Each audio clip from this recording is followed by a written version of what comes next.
Politicians of Korean descent from all around the world converged for the 8th Global Korean Politicians Forum last week right here in Seoul.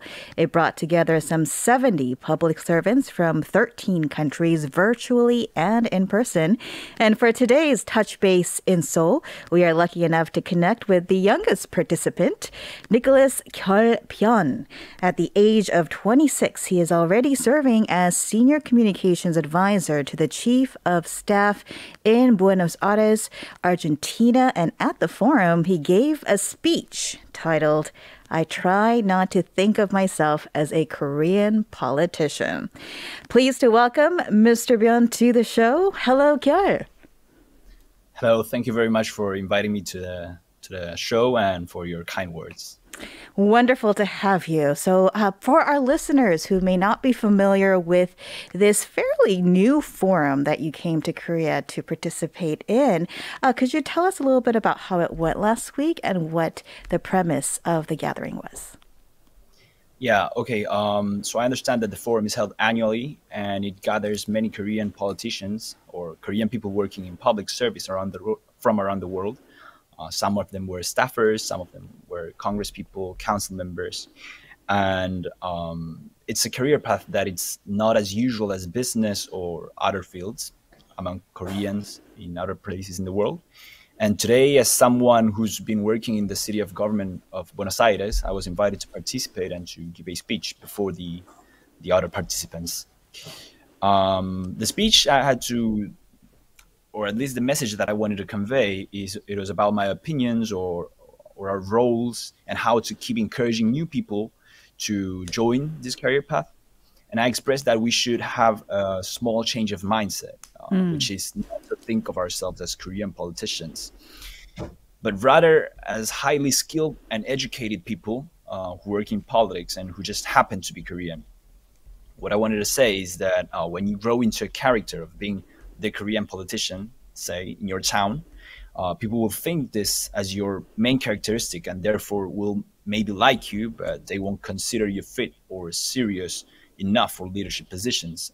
And in consequence, I think that people expect you to talk about things that are related to maybe culture, diversity, or Korean food, but won't listen to talk about more serious things such as economics or political leadership. So in order to be better than that, I felt like I wanted to say that we should be respected in our society as Koreans for being super efficient or highly skilled people or hardworking people, and not so much because of japchae or BTS. Interesting. We'll delve into your story very soon. But first of all, I mean, you mentioned kind of some of the broad, important issues that, are being grappled with by politicians, lawmakers, people of decision makers in business as well across the world. Economics, I think, was one of the things that you mentioned. But certainly this is a set of problems that will have to be solved by the likes of your generation in the years to come. So what would you say, Kyol, is the most pressing issues at the moment? Well, first of all, I think that the climate change, sustainable economic development, and the promotion of a green agenda is one of the most pressing issues. Because I believe this because this agenda is mainly future oriented. So we need to start now to see the changes in the future. And I believe it's going to take time. So mostly young people should be more interested and encouraged to pursue a career in these topics, so we can set that work agenda. And of course, I generally believe that there's not enough trust in politicians or politics or public issues. So I guess that in the future, I would like to see more young people involved. Well spoken. So let's talk about a little bit how you began in politics as well. You spoke on kind of the deficit of trust in public servants. I think that is probably a global trend all over. What motivated you, Kyol, to begin in this sector of politics? And certainly you're in the unique position of being in a third country. As a Korean, you are a politician in Argentina. Yeah, well, to be honest, I never thought of it as a career path, but I would say that a genuine curiosity, because Mm. I never thought I'd work in politics. But I'm a person who's always thought about change, as a concept.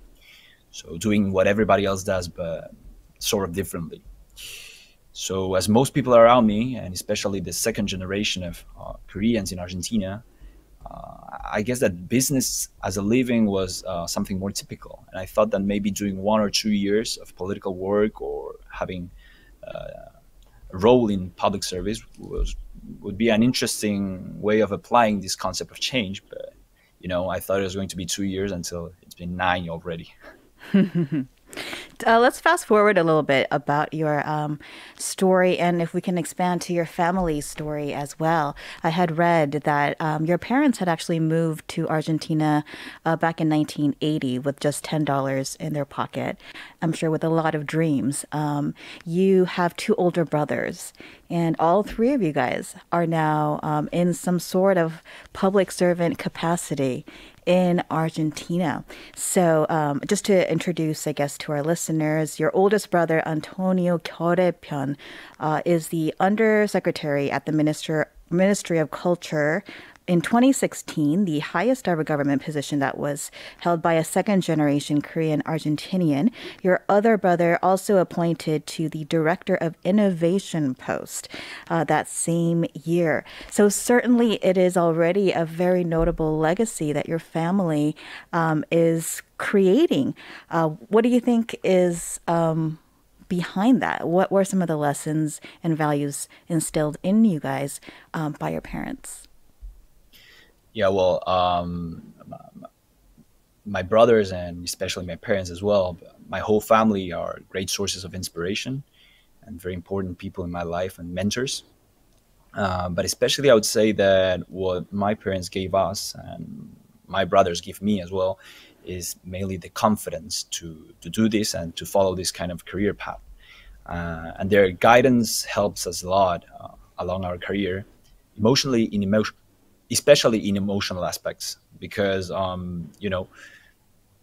it is not easy to be supported or to feel supported in Mhm. this kind of career paths, and I guess that the a kind of mindset of doing things differently or having a growth mindset that we call it among our brothers was one of the greatest things that our parents taught us and encouraged us to do.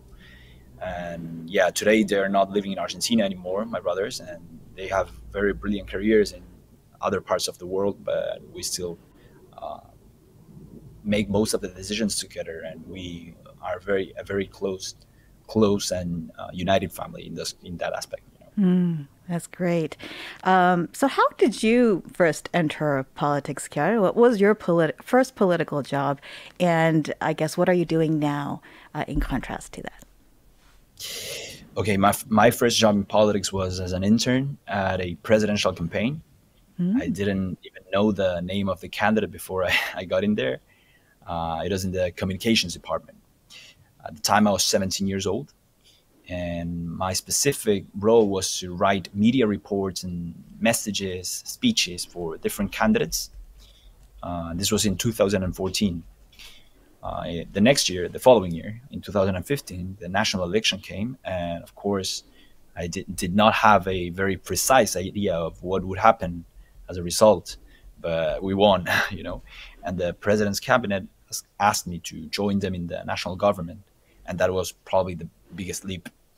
And after that, I continued to work in communications, Mm. and I did speech writing, and then some years later, I was invited to participate and follow the president as a digital communications advisor. And my role would be to take pictures of him and go on international trips with him, like on the helicopter and the Mm. presidential. And And how was that oh, it was very experience? cool. Very cool. It's a very different kind of experience because I usually say that people can call you because you're very skilled, but in this case, they called me because they felt comfortable around me or having me around. you have to spend so many hours with the president and to be with him in a meeting or in a living room and not be an uncomfortable presence for him. So I guess that was kind of a nice experience because I don't know, going on a car with a president is kind of an original experience, I guess. So you were kind of like his sidekick in some ways, it sounds like. Yeah, because the specific job description was to take pictures and videos, but in some cases, you would notice that he did not have enough water on his cup, and then I would serve him in that way, or maybe his shoe falls off, so I try to assist him, and those kind of things made me have a kind of bond that it's. Not really. There was no job description that fit what I did, but they presented me the job as something like the president's shadow, and it was so. It sounds like you went above and beyond your line of responsibilities as well. What were some of the challenges that you came across working in politics from a young age up until currently? I guess it was, and it somehow still is. The expectations that people end up having about you, because like it or not, having a Korean face makes people see you different, and they do have expectations about how you should behave or should not behave. For instance, imagine a Western-looking person in the Korean presidential committee.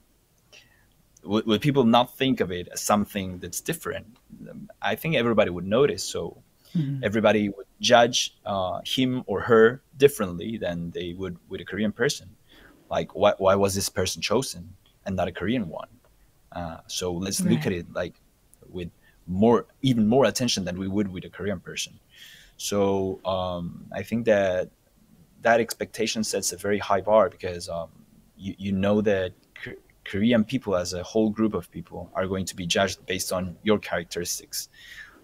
So living up to that expectation, I believe, was one of the biggest challenges in emotional terms. And professionally, it was probably studying and working at the same time because I went to law school and I used to finish very late. And after finishing work, I would go to law school and finish at 11:30 p.m. or something like that every day. So yeah, probably that dual life, was one of the biggest challenges. Hardworking and disciplined indeed. You also mentioned that before our interview began that you go by your Korean name, Pyeol, or excuse me, Kyol, instead of your, I guess, Spanish name, Nicholas. Is this because you wanted to embrace your identity of being a Korean? Yes, totally. To me, it's a way, as you say, of embracing my identity, but also for people to ask me later, "Hey, where's the name from?" And I think it's a very nice conversation to talk about the name that my parents gave me, and I'm actually very proud of my roots, I guess. So it is a way of remembering that. Great. And finally, if you could share a little bit about your future goals, do you plan on staying in the realm of politics? And also, if there's any advice that you would like to pass on for future young people who would like to be in similar shoes as yourself? Um, yeah, well, in the future, I don't really know about positions or specific roles. I do know that maybe in some years I would like to be helping candidates from around the world to improve their communications and to build their own identities. I think I'm good at assisting or advising people rather than me being, the face of something. But you never know, of course. Yeah. And in the case of younger generations, well, part of what I was just saying is that I'd really like to help younger generations to get involved in public issues to solve problems. And if I could say anything to them is, well, first of all, you can always reach out and call me and text me on any social media platform, and of course, I will reply and respond. But to not be afraid and to try to not think of themselves as Korean people, but rather than as highly skilled people, educated people, young people who also happen to be Korean and are proud of their cultural heritage. Who are also citizens of the world, right? And with bigger, wider possibilities beyond borders, perhaps. Yeah. Awesome. Thank you so much for your time today, Kyol. It was amazing to speak with you and hear a little bit about your story. No, thank you for your time and for inviting me to the show.